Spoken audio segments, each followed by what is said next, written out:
Students, SBMG school बुतरामनट्टी के online tutorial classes में आप सबका स्वागत है। मैं आपको कक्षा 10वीं में 13वां पार्ट पढ़ा रही थी। इस पार्ट का नाम है एवरेस्ट मेरी शिखर यात्रा और इसका पहला भाग मैंने आपको पढ़ाया है। आज मैं इस पार्ट का दूसरा भाग पढ़ा रही हूँ, दूसरा और अंतिम भाग। ठीक है, तो इसके पहले मैं आपको बता दूँ, ये जो पाठ है बचेंद्र पाल लिखित एवरेस्ट मेरी शिखर यात्रा, इस पाठ पर आधारित संकलन किया गया एक पाठ है, यानी कि संकलित पाठ है।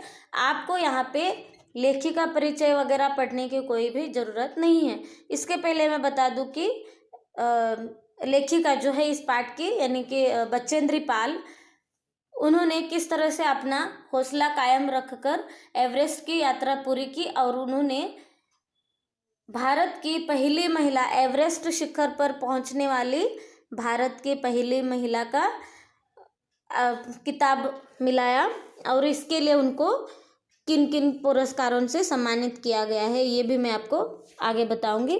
तो ये जो है उन्होंने कब तय किया था अपनी मंजिल, उन्होंने 23 मई 1984 को तय की थी। तो इस तरह से उन्होंने अपना हौसला आगे रखा और एवरेस्ट की यात्रा की। ये सब मैं पहले भाग में पढ़ा चुकी हूँ। इस पाठ का दूसरा भाग मैं अभी पढ़ती हूँ। 2 घंटे से कम समय में ही हम शिखर कैंप पर पहुँच गए। अंगदौर जी ने पीछे मुड़कर पूछा, क्या तुम थक गई हो? मैंने जवाब दिया, नहीं। यह सुनकर वे बहुत अधिक आश्चर्यचकित और आनंदित हुए। थोड़ी चाय पीने के बाद हमने पुनः चढ़ाई शुरू की। लाटू एक नायलॉन की रस्सी लाया, इसलिए अंगदौर जी और मैं रस्सी के सहारे चढ़े, जबकि लाटू एक हाथ से रस्सी पकड़े हुए बीच में चला। तभी लाटू ने गौर किया कि मैं इन ऊंचाइयों के लिए आवश्यक 4 लीटर ऑक्सीजन की अपेक्षा लगभग 2.5 लीटर ऑक्सीजन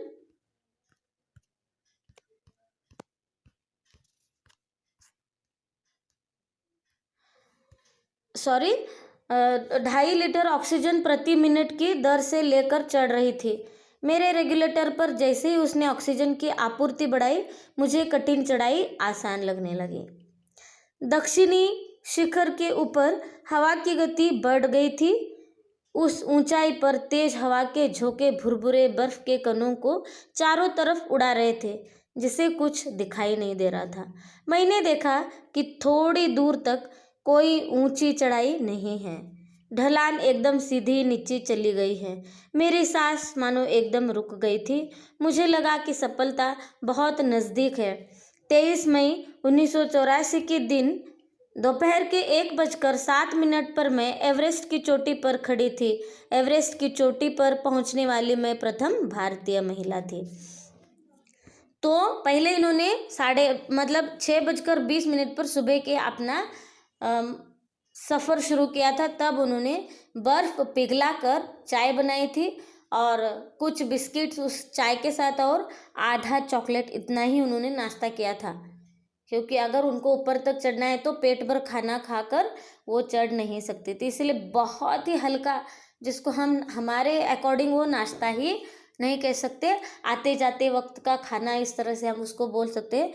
तो इसी तरह से उन्होंने इतना सा ही कुछ खाकर अपनी शुरुआत की और इनके साथ उनके नेता जो है अंगदौर जी इनके साथ थे और उनके साथ चढ़ने में इनको कुछ भी कठिनाई महसूस नहीं की।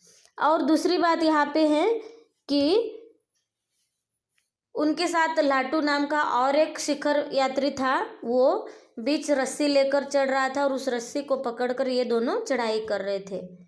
लेकिन यहाँ पे मैं आपको बताना चाहूँगी कि उस ऊंचाइयों को ऐसी ऊंचाइयों पर पहुँचने के लिए 4 लीटर ऑक्सीजन की ज़रूरत पड़ती है। 1 मिनट को 4 लीटर ऑक्सीजन की ज़रूरत पड़ती है, लेकिन ये सिर्फ 2.5 लीटर ऑक्सीजन का ही रेगुलेटर ऑन करके चढ़ाई कर रही थी। फिर भी वो चढ़ रही थी, उनको थोड़ी थोड़ी कठिनाई महसूस हो रही थी। और लाटू ने जब ये देखा तो वो ऑक्सीजन की मात्रा वहाँ पे आपूर्ति, यानी कि उसकी मात्रा वहाँ पे थोड़ी सी बढ़ा दी, तो इनको बिल्कुल भी कठिनाई नहीं हुई। वो धीरे धीरे बहुत ही तेज़ी से एक गति बढ़ा के चढ़ने लगी थी। और उसके बाद दक्षिणी शिखर के ऊपर बहुत ही हवा बहुत तेज गति की हवा, ठंडी हवा बढ़ गई थी और वहाँ पे जो बर्फ रहता है वो एकदम भुरभुरा, मतलब ऐसे एक पाउडर की जैसे होकर उड़ रहा था। और बीच में हवा के झोंके भी उनको ठंडक महसूस कर रहे थे और बहुत ही ठंडी थी, लेकिन इनके पास सब कुछ सामान था, रेगुलेटर मतलब वो गैस वगैरह वो सब ऑक्सीजन लेकर चढ़ रहे थे, फिर भी वहाँ पे इतनी ठंडाई उनको महसूस हो रही थी। और इन्होंने जब देखा कि दूर तक कोई ऊंची चढ़ाई नहीं है, क्योंकि वो आधे रास्ते से ज़्यादा उन्होंने क्या किया था, सफ़र अपना यात्रा पूरी कर ली थी। और जब उन्होंने देखा तो वहाँ पे कोई चढ़ाई करने की जगह नहीं थी, मतलब पूरा ऐसा प्लेन एक भाग वहाँ पे था और एकदम सीधी नीचे चली गई। और ढलान मतलब जो ऐसे स्लोप रहता है, स्लिपी जो रास्ता एकदम नीचे चला गया था। और मुझे लगा कि सफलता बहुत नज़दीक है, और तभी उनको लगा कि मैं एवरेस्ट की अंतिम जो चोटी है दक्षिण शिखर की, उसके बहुत ही नज़दीक मैं पहुंच गई हूँ, यानी कि मेरी यात्रा यहाँ पे ही सफल हो गई है। और वो दिन था, और उन्होंने ये यात्रा कब पूरी की, 23 मई 1984 के दिन दोपहर 1:07 पर वो वहाँ पर जाके पहुँच गई थी। सुबह 6:20 पे ही उन्होंने वो अपना यात्रा शुरुआत की थी और उतने ही कम समय में वो वहाँ पर जाके पहुँच गए। और उन्होंने बीच रास्ते में रुक के थोड़ा सा चाय वगैरह भी पिया था, मतलब उसमें भी उन्होंने थोड़े कुछ समय वहाँ पे उनका माइनस हो गया था। तो इस अगर आप तुलना करेंगे तो बहुत ही कम समय में इन्होंने ये यात्रा पूरी की थी। और तब ये एवरेस्ट की चोटी पर पहुंचने वाली पहली भारतीय महिला थी, बचेंद्री पाल। एवरेस्ट की चोटी पर इतनी जगह नहीं थी कि दो व्यक्ति साथ साथ खड़े हो सके। जहाँ पर ये जाके पहुँचे उस एवरेस्ट की दक्षिण शिखर के अंतिम चोटी पर जाकर जब पहुँचे तो दो व्यक्तियों को भी खड़े रहने के लिए जगह नहीं थी, यानी कि उसका जो नोक रहता है बहुत ही छोटा था और बहुत सारी बर्फ वहाँ पे जम गई थी। और इनकी सुरक्षा का भी वहाँ पे प्रश्न था। कुछ लोग एवरेस्ट की यात्रा पूरा करके आने के बाद उनकी डेथ भी हो गई। ऐसे बहुत सारे घटनाओं को साथ लेकर ये चढ़ रही थी। और वहाँ पे जब उन्होंने जाके देखा तो दो लोगों को रुकने के लिए भी ऐसी एक कंफर्टेबल जगह वहाँ पे नहीं थी, और इनकी सुरक्षा का भी प्रश्न था, क्योंकि अगर जगह ही नहीं तो वो वहाँ से नीचे गिर सकते थे। लेकिन उन्होंने ऐसे ही अपने आप को सुरक्षित किया।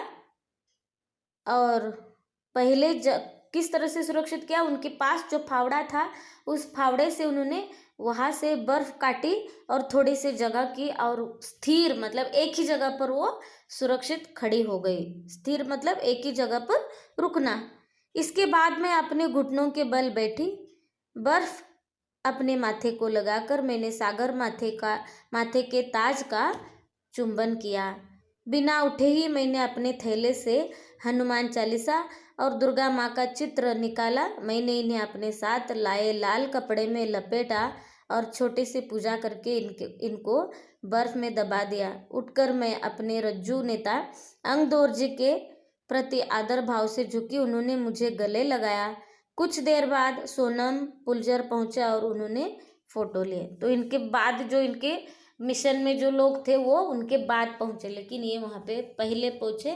पहुंचने के बाद उन्होंने अंगदौर जी को आदर, मतलब उनको एक, क्योंकि अंगदौर जी ने इनको बहुत ही मदद की थी, इसलिए उन्होंने आदर भाव से देखा उनको, तब उन्होंने उनको गले लगाया।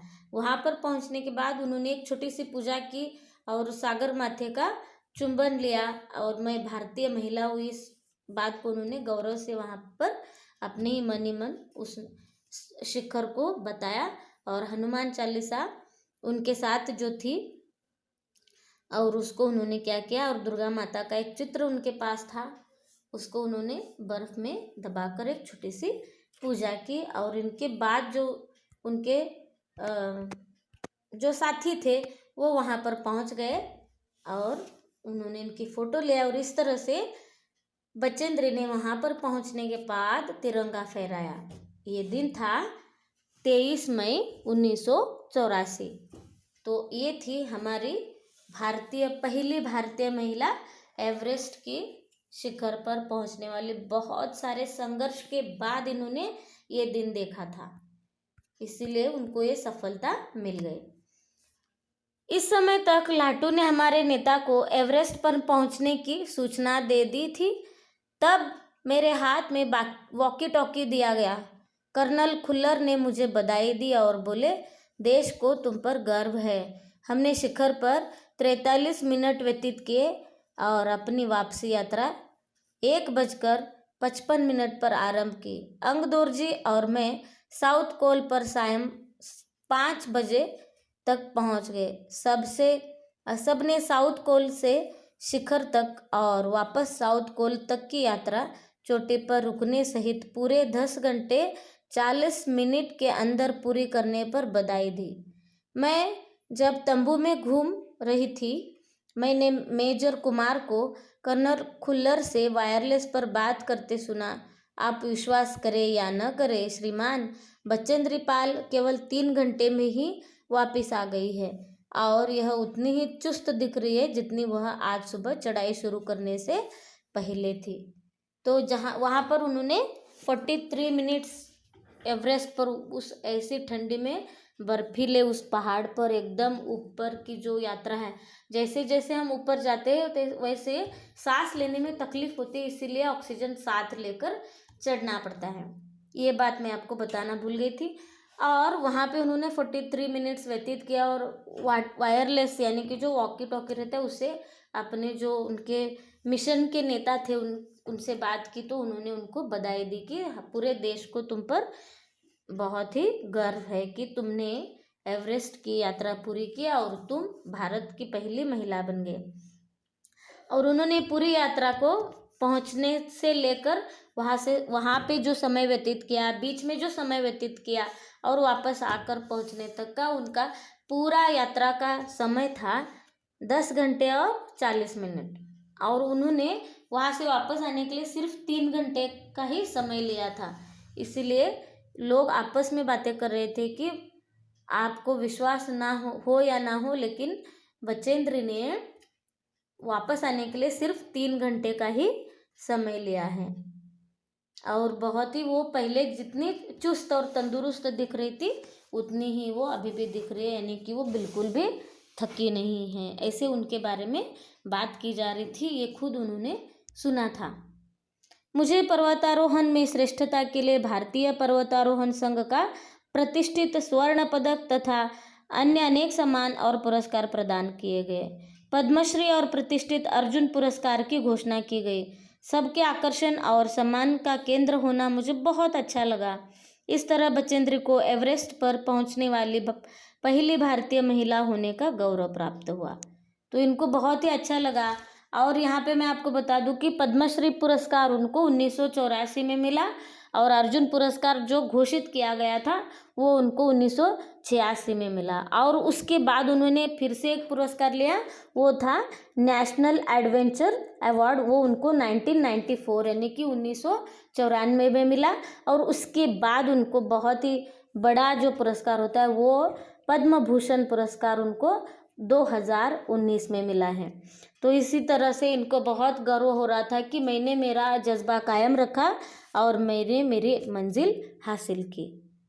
और इस तरह से बचेंद्री जो है भारत की पहली महिला बन गई एवरेस्ट शिखर पर पहुंचने वाली। और वहाँ से आने के बाद उनको पर्वतारोहण संघ का प्रतिष्ठित स्वर्ण पदक और अनेक सम्मान पुरस्कार भी उनको दिए गए थे। इन जो मैंने अभी बताया उन 4 पुरस्कारों के अलावा, बड़े पुरस्कारों के अलावा उनको बहुत अन्य पुरस्कार भी मिले हैं।